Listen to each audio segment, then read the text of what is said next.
जनहित TV news, बातमी प्रत्येकाच्या हिताची। राज्यात दिवसेंदिवस गुन्हेगारीचं प्रमाण वाढत चाललं आहे। हत्या, अत्याचार आणि हाणामारी अशा गुन्ह्यांच्या घटनांमध्ये सातत्याने वाढ होत आहे। याच दरम्यान सातारा जिल्ह्यातील सासपडे गावात एक धक्कादायक प्रकरण उघडकीस आलं आहे।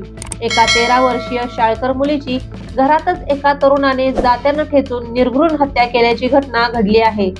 ही घटना सातारा जिल्ह्यातील सासपडे गावात घडली। मृत मुलगी शाळेतून घरी आल्यानंतर तिने कुटुंबियांकडून घराची चावी घेतली आणि घरात गेली। त्यानंतर ती कपडे बदलत असताना तिच्याच घरालगत राहणारा तरुण राहुल यादव वय 35 हा घरात शिरला। घरात कोणी नसल्याचं पाहून राहुल यादवने त्या मुलीवर अतिप्रसंग करण्याचा प्रयत्न केला, मात्र मुलीने विरोध दर्शवला। त्यामुळे संतापाच्या भरात आरोपीने तिच्या डोक्यात दळणाचं दगडी जातं घालून हल्ला केला।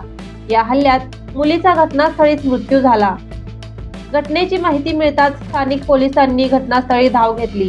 अल्पवयीन मुलीच्या हत्येप्रकरणी संशयित आरोपी राहुल यादवला पोलिसांनी काही तासात अटक केली आहे।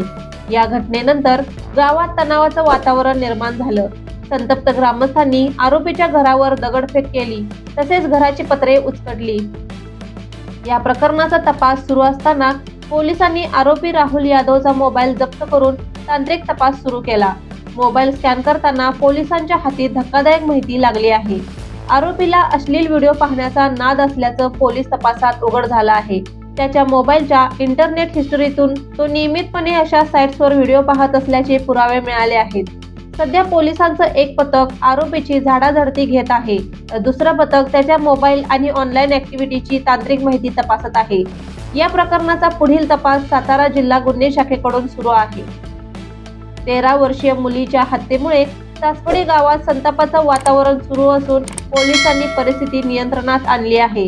आरोपी राहुल यादव विरुद्ध कठोर कारवाई करण्यात येणार असल्याची माहिती पोलिसांनी दिली आहे। अधिक माहितीसाठी पाहत रहा जनहित टीव्ही न्यूज। जनहित टीव्ही न्यूज, बातमी प्रत्येकाच्या हिताची।